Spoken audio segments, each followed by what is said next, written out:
The Parrott rifle was a type of muzzle-loading rifled artillery weapon used extensively in the American Civil War. Parrott rifle. The gun was invented by Captain Robert Parker Parrott, a West Point graduate. He resigned from the service in 1836 and became the superintendent of the West Point Foundry in Cold Spring, New York. He created the first Parrott rifle in 1860 and patented it in 1861.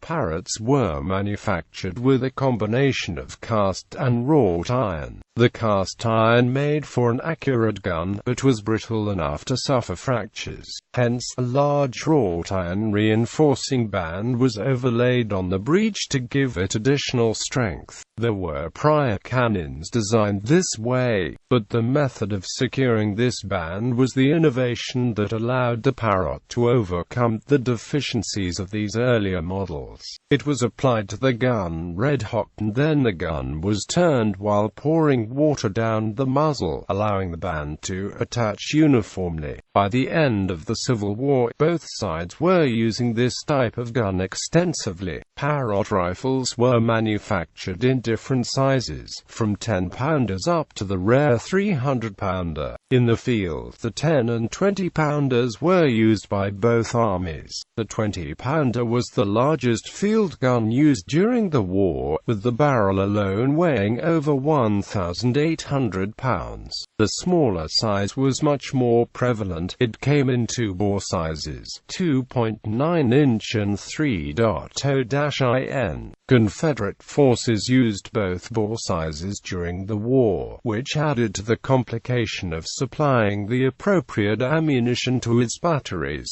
Until 1864, Union batteries used only the 2.9-in. The M1863, with a 3-in bore, had firing characteristics similar to the earlier model. It can be recognized by its straight barrel, without muzzle swell. Its range was up to 2,000 yards with a trained crew. Naval versions of the 20, 30, 60, and 100-pound Parrotts were also used by the Union Navy. The 100-pound naval Parrott could achieve a range of 6,900 yards at an elevation of 25 degrees, or fire an 80-pound shell 7,810 yards at 30 degrees elevation. Although accurate, as well as being cheaper and easier to make than most rifled artillery guns, the Parrott had a poor reputation for safety and they were shunned by many artillerists.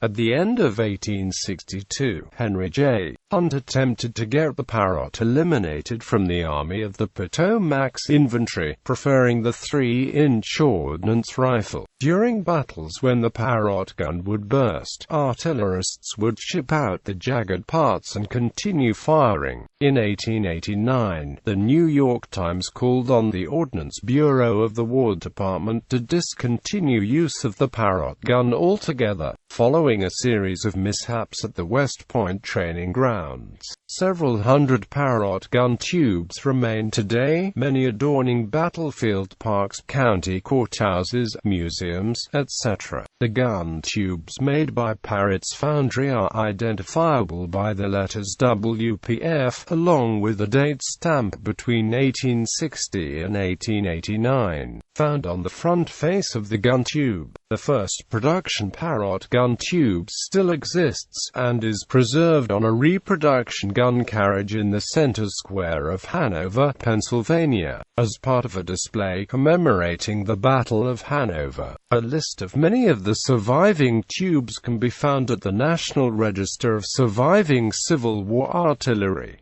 The 300-pound solution. By summer 1863, Union forces became frustrated by the heavily fortified Confederate position at Fort Sumter, and brought to bear the 10-inch Parrott, along with several smaller cannons. In all, 2 80-pounder Whitworths, 9 100-pounder Parrotts, 6 200-pounder Parrotts, and a 300-pounder Parrott were deployed. It was widely believed in the North that massive 10-in Parrott would finally break the previously impenetrable walls of the fort, which had become the symbol of stalwart steadfastness for the Confederacy. The Washington Republican described the technical accomplishments of the 10-inch Parrott, the breaching power of the 10-inch 300-pounder Parrott rifled gun, now about to be used against the brick walls of Fort Sumter, will best be understood by comparing it with the ordinary 24-pounder siege gun, which was the largest gun used for breaching during the Italian War. The 24-pounder round shot, which starts with a velocity of 1,625 feet per second, strikes an object at the distance of 3,500 yards, with a velocity of about 300 feet per second. The 10-inch rifle 300-pound shot has an initial velocity of 1,111 feet, and has afterward a remaining velocity of 700 feet per second, at a distance of 3,500 yards. From well-known mechanical laws, the resistance which these projectiles are capable of overcoming is equal to 33,750 pounds and 1,914,150 pounds, raised 1 foot in a second respectively, making allowances for the differences of the diameters of these projectiles. It will be found that the penetrating power will be 1 to 19.6.